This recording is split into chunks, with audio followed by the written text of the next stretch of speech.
Hey, Bria here. In today's Feature Friday, we are going to review email templates as well as forms. In the case that you need to add any additional email templates or forms within your account um, prior to the date of your client's actual event or wedding, just to make sure that you're updated on everything that's going on in their lives, if any changes need to be made, etc. So starting off, we are going to go over to the Settings tab here.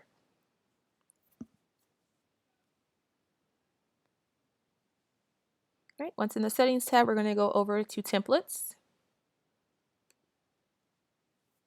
and then select Email Templates.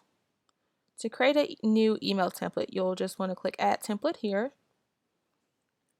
And then it shows New Template. And we're just going to name this Checking In. All right, and then within this, so that's the name of the template. Then we come here, we can say something like, hey, just checking in. And then here is going to be the body of the email. So I'm going to remove that template text there. And then these are a couple things that could possibly be added here. So regardless of what's going on in the world or in the client's lives, you can ask various questions just to let them know that you're checking in on them.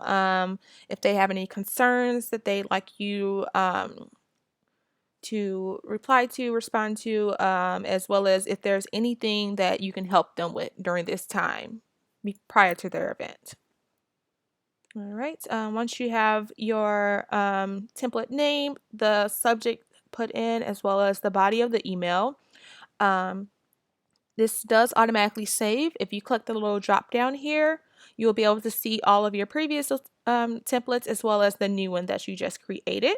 And whenever you're sending out an email anywhere throughout your account, you'll have the option to choose through these templates that you've created here. All right, and then we're going to go over to the Forms tab here. All right, to go to your forms, you'll click the forms here.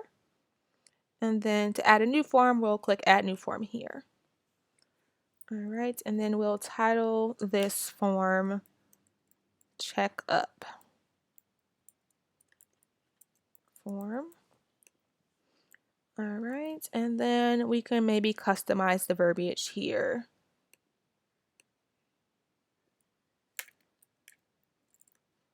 We'll say something like, thank you for updating us on what's going on with you during this time. We will contact you following this form submission. All right, so that is the message that the client will see once they submit the form. All right, so for the submission, we're just going to go ahead and take the basic form properties that will go into a form. It's going to be first name, last name. And then let's just make sure we have the updated phone number if it's changed, as well as email. And then maybe the address. Right. You also have the option to add in information for customer 2. And you can customize the properties for customer 1, customer 2, as well as the event properties. So under event properties, you're going to want to add the majority of the event details or all the event details under event here, just so you'll be able to view those event properties while you're working on the client's event and updating things. So you probably won't want to update anything regarding your recipes, or if you do, maybe your supplier may not have those items available and you want to offer a few different options. So in that case, we'll go down to multiple checkboxes here, and then we could say something like, what would you like to replace red roses with? Question mark. All right, and then you could just list out options that they have to replace those items with. So maybe red dahlias, maybe a burgundy rose, or sunflowers. Whatever is maybe relatable to what they're needing to replace, you can add that there. All right, so to add this to your form, you're just going to click here. And I did take up all the space, so I was unable to add the question mark there, but I can click into this question and then put the question mark on the end there. And you can also write additional details below that question for the client. Maybe say pick an item from the list below. All right, and then that is how that will look. It'll have your question along with the additional description below. And then the client will be able to pick one of these flowers to update what you're not able to supply them with. Also, the client may have to change the date. That's fine. So we'll go here and click date. And then maybe be more specific when asking for this. What is your updated event date? Question mark. And you also have the option to make any of these items here required. Making them required will require the customer to submit that answer before they're able to complete that form for you. And you can do that per question you have added here. All right. And also you may want to get, a bit more personal and just ask a question like, how have things been for you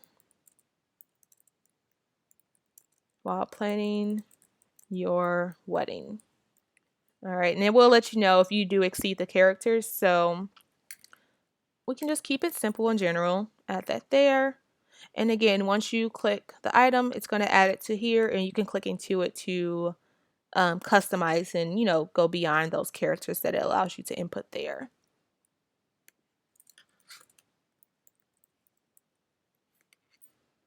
All right, close. And again, you can make these to say whatever you would like. Is there anything that we can do? Save that, add it to make things easier on you.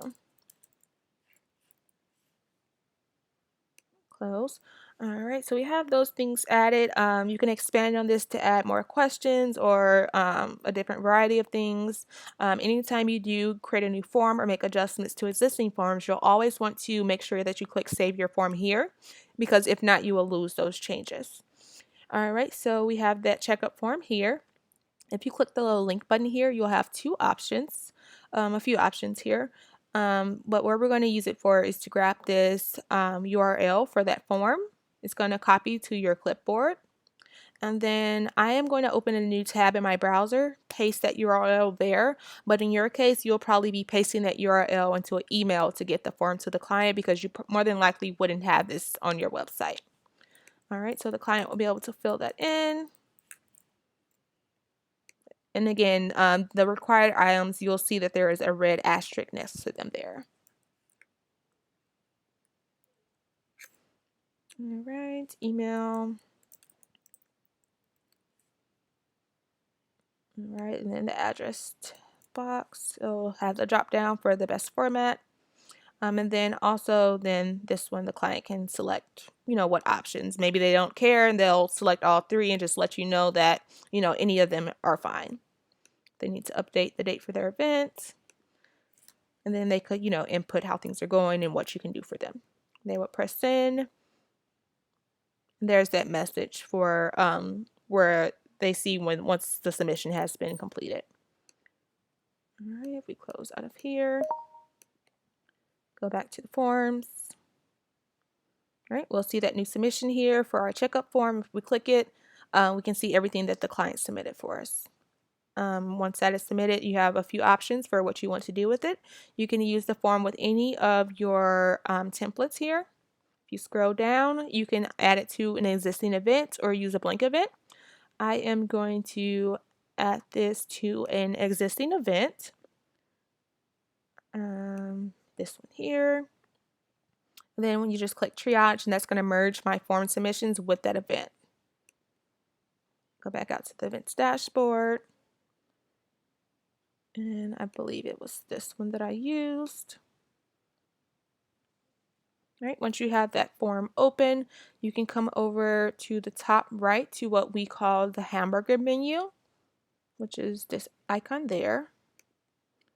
Clicking that, we'll come down to where it says event properties. And then we'll be able to see where the client input those updated questions that you asked them there. Okay, how things been going.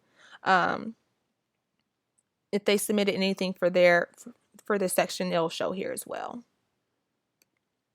All right, so that does include our Feature Friday, reviewing how you can update your email templates as well as your forms to get information from your clients. Thank you. If you have any questions, you can just let us know via the little chat here.